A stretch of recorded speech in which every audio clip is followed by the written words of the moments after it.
Mes frères, voici les annonces de ce dimanche. Nous sommes aujourd'hui le premier dimanche de la Passion, en signe de deuil à l'approche de la Passion et de la Semaine Sainte.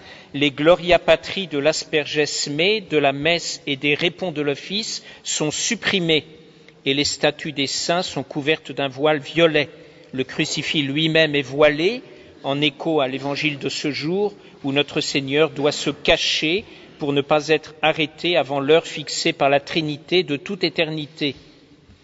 Cette messe de 9 heures est offerte pour les fidèles qui fréquentent le couvent, pour qu'ils soient des chrétiens de l'Évangile, comme dit le Père Emmanuel, et non pas des chrétiens mondains. À la sortie des messes, M. Vario se tient à votre disposition dans la librairie pour la bibliothèque de prêt. Les livres sont prêtés pour une durée de 3 mois et le prêt est gratuit. À 18 heures, vêpres et salut du Saint-Sacrement. Entre les vêpres et le salut, nous ferons la procession du Très Saint Rosaire, traditionnelle dans notre ordre, le premier dimanche de chaque mois. Toute cette semaine, messe à 6h30 et 10h. Mardi prochain, 4 avril, à 8h30, aura lieu la réunion de la Société de Jésus couronné d'épines pour promouvoir la modestie et la charité fraternelle. Le thème traité sera le même que samedi dernier. Cette réunion est ouverte aux dames et aux jeunes filles. À ce propos, en 1961, parlant des modes féminines immodestes qui se répandaient déjà, que dirait-elle aujourd'hui? Sœur Lucie de Fatima écrivait ceci, citation, « Ces modes sont une véritable folie et une arme diabolique dont on se sert pour détruire la moralité chrétienne et perdre les âmes, et les corps aussi, puisque le corps participe au malheur de l'âme dans ce monde et dans l'éternité. Pour le moment, les gens ne veulent pas penser sérieusement à l'au-delà, pour ne pas être tourmentés par les remords de conscience, mais le temps passe, et qu'on le veuille ou non, on est forcé de passer dans l'éternité. À quoi leur serviront alors toutes ces vanités? Pourquoi ne forme-t-on pas des groupes de dames et de jeunes filles qui travailleraient dans ce sens en commençant par donner l'exemple » Fin de citation. Bien, c'est précisément l'objet de cette petite association. Ce même mardi 4 avril à 19h30 à Biblia, cours d'histoire sainte, le programme en est arrivé au règne de Salomon. Mercredi 5 avril, fête de Saint-Vincent Ferrier de l'Ordre des Frères Prêcheurs, la messe sera chantée à 10h. Prédicateur du jugement dernier à l'époque du grand schisme d'Occident, Saint-Vincent Ferrier convertit une multitude de peuples et un grand nombre de juifs et de musulmans. On peut vénérer ses reliques dans la cathédrale de Vannes. Jeudi et vendredi prochains sont les premiers jeudis et vendredis du mois. Jeudi 6 avril à 8h30, messe des mamans. Nous vous rappelons le pèlerinage à Fatima du 28 avril au 1er mai pour le centenaire des apparitions. Pour les renseignements et les inscriptions, s'adresser au Père Angelico. Sur notre table de presse, vous trouverez une année avec Fatima du Père Ange-Marie. Ce sont des méditations pour tous les jours de l'année à partir des écrits de Sœur Lucie et de récits de témoins de l'époque. Et puis en préparation de la Semaine Sainte, nous vous recommandons la Passion de Jésus-Christ selon le chirurgien du docteur Pierre Barbet. C'est une très belle méditation, un très beau chemin de croix sur la Passion de Jésus. Dimanche prochain, 9 avril, sera le deuxième dimanche de la Passion ou dimanche des Rameaux. Attention, les messes auront lieu à 7h30 et 10h. Il n'y aura pas de messe à 9h ni à 10h45. Donc uniquement 7h30 et 9h. La bénédiction des rameaux et la procession auront lieu à 9h30 précise et seront suivies de la messe. Merci de ne pas stationner au milieu du parking pour laisser le passage de la procession et il n'y aura pas de sermon à cette messe à cause du chant de la Passion. Les horaires de la Semaine Sainte sont affichés sous le portique. Prévoyez bien dès maintenant votre emploi du temps pour pouvoir venir au maximum d'offices. Ceux du soir sont accessibles même aux enfants. Les premiers rangs leur seront réservés.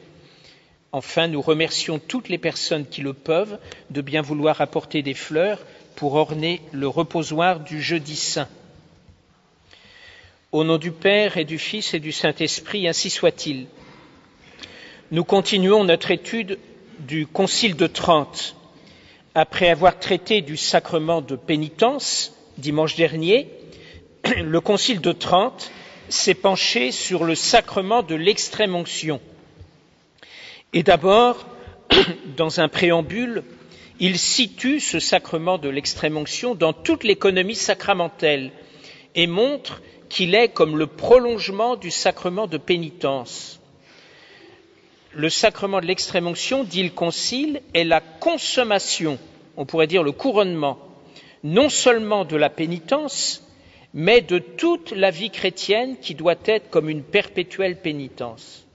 Et en effet, c'est le dernier des 7 sacrements, celui que nous recevons avant de mourir, celui qui nous aide à sortir de cette vie, dit le Concile, par le chemin le plus sûr et le plus facile pour aller au ciel.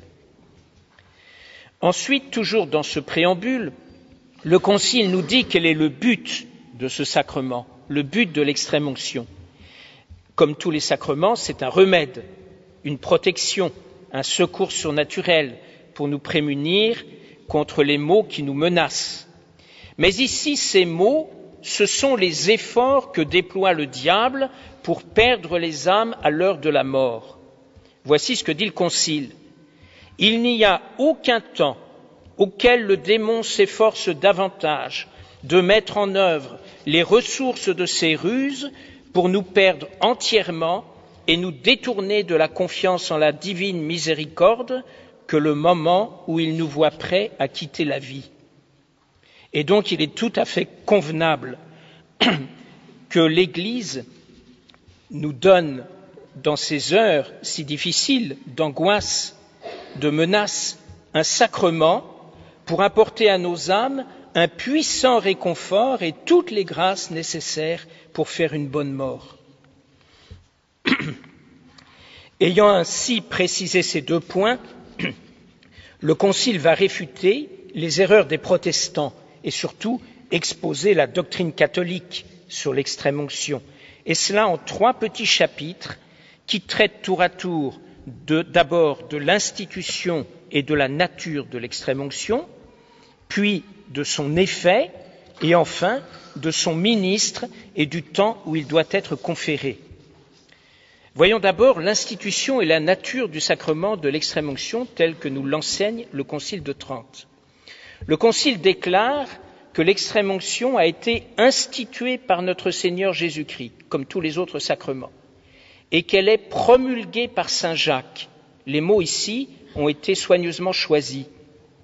C'est en effet dans l'épître de saint Jacques qu'on trouve le passage de l'Écriture qui nous parle de l'extrême-onction. Je vous lis ce petit texte, vous le connaissez sans doute, si vous avez déjà assisté à une cérémonie d'extrême-onction, le prêtre, après avoir donné les onctions aux malades, dit une prière dans laquelle ce texte se trouve tout entier. Voici ce texte. « Quelqu'un est-il malade parmi vous, dit saint Jacques, qu'il fasse venir les prêtres de l'Église et qu'ils prient sur lui, ces prêtres, loignant d'huile au nom du Seigneur. Et la prière de la foi, c'est-à-dire la prière faite avec foi, sauvera le malade et le Seigneur le soulagera, et s'il est en état de péché, ses péchés lui seront remis. » Les protestants nient que l'extrême-onction soit un sacrement. Vous savez que pour eux, il n'y a que 2 sacrements, et ce sont des sacrements bien diminués, qui n'ont plus du tout la signification des sacrements catholiques. Il n'y a plus que le baptême et la scène, qui n'est pas la messe. Donc les protestants ne voient dans l'onction dont parle saint Jacques qu'une invention humaine, ou tout au plus un rite reçu des pères, de la tradition si vous voulez, et consacré abusivement par l'Église. L'Église aurait, d'une manière tout à fait arbitraire, déclaré qu'il y avait là un sacrement, mais pour les protestants, ça n'est pas quelque chose qui est d'institution divine, et donc l'extrême-onction n'apporte aucune grâce à qui la reçoit, aucune grâce.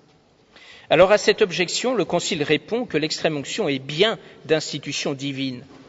en disant « c'est un sacrement vrai et propre du Nouveau Testament ».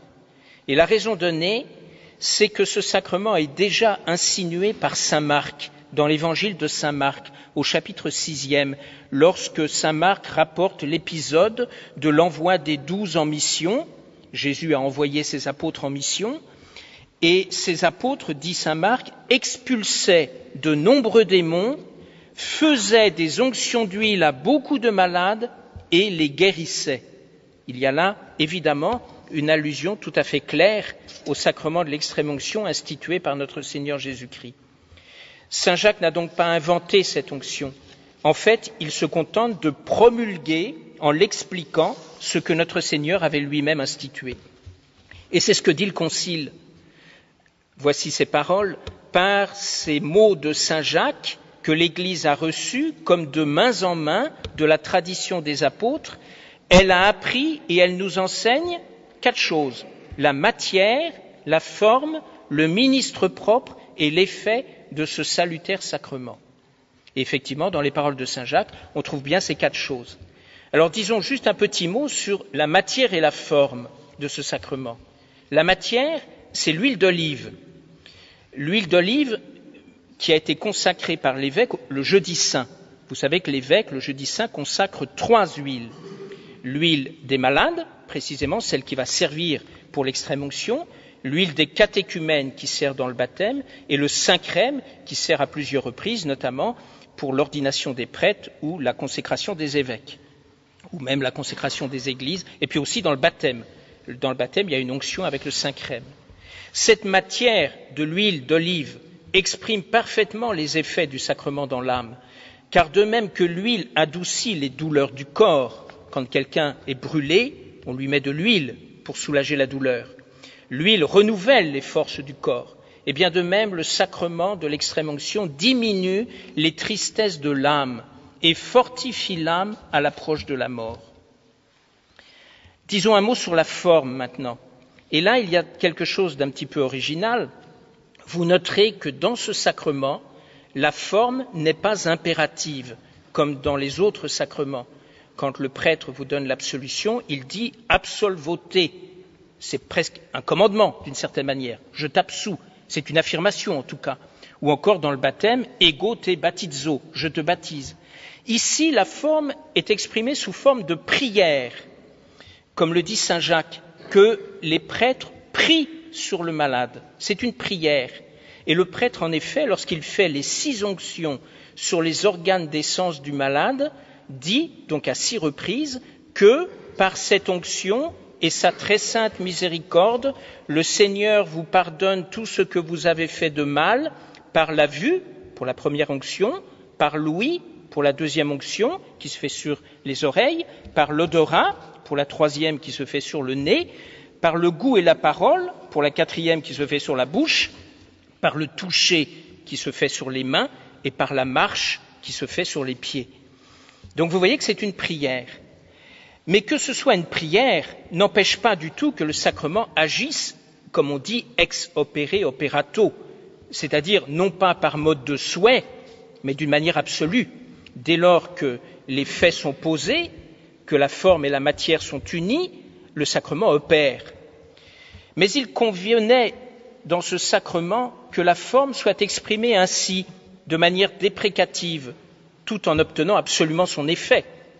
Parce que, explique le catéchisme du Concile de Trente, pour l'un des effets de ce sacrement, l'effet qu'on appelle secondaire, celui qui consiste à rendre la santé physique au malade, c'est un résultat qui reste conditionnel. Il y a bien des cas où le malade ne recouvrera pas la santé, parce que l'effet essentiel de ce sacrement, c'est de fortifier l'âme en vue de la mort. Dieu ne rend la santé que si cela est expédient pour le salut du malade. Alors comme cet effet n'est pas obtenu systématiquement, il était souhaitable, convenable, que la forme de ce sacrement soit exprimée de manière déprécative, sous forme de prière. Disons un mot maintenant de l'effet du sacrement de l'extrême-onction. C'est le 2e chapitre. Pour les protestants, l'extrême-onction n'étant pas un sacrement, elle n'apporte aucune grâce à qui la reçoit. Et même certains protestants ont prétendu que cette onction évoquée par saint Jacques n'était rien d'autre que le charisme de guérison physique des malades qui existait dans la primitive Église. Vous savez que dans l'Église primitive, Dieu avait accordé à certains membres éminents de la communauté de l'Église une grâce qu'on appelle gratis data, c'est-à-dire un charisme, une grâce transitoire, passagère, qui était conférée pour le bien de la communauté. Il fallait notamment au début de l'Église qu'il y ait beaucoup de miracles, qu'il y ait des grâces ainsi tout à fait spéciales, parce que l'Église avait besoin de s'étendre. Il fallait qu'il y ait beaucoup de conversions. Alors le bon Dieu avait, dans sa miséricorde, accordé ces grâces temporairement. Notez d'ailleurs que cette interprétation protestante, qui consiste à ramener l'extrême-onction donc à ce charisme de guérison, on la retrouve aujourd'hui, elle refait surface dans les groupes qu'on appelle pentecôtistes ou charismatiques et qui pratiquent des séances de guérison collective et qui prétendent bénéficier du don de guérison qui existait dans l'Église primitive. Il faut noter à ce propos que nous avons tout lieu de penser que les phénomènes extraordinaires qui arrivent dans ces séances, car il y a des phénomènes extraordinaires, sont en réalité des manifestations préternaturelles diaboliques. Il faut s'en méfier comme de la peste. Le bon Dieu ne peut pas se contredire. Il ne peut pas accorder des grâces dans des structures qui ne sont pas catholiques. Alors le Concile condamne cette interprétation des protestants qu'on retrouve donc, comme nous venons de le dire aujourd'hui. Dans le deuxième canon sur l'extrême-onction, voici ce canon.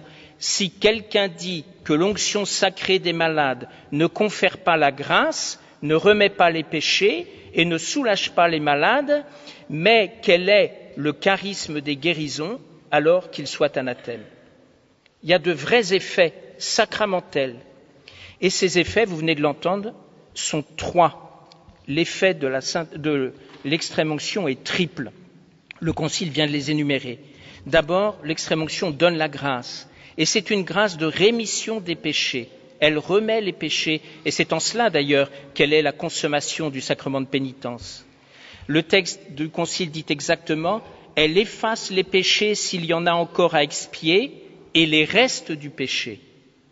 C'est très important. C'est pour ça qu'il ne faut pas priver les malades, quand ils arrivent à l'heure de la mort, de ce sacrement très nécessaire, très important, même si ce sacrement n'est pas obligatoire au sens strict, bien sûr.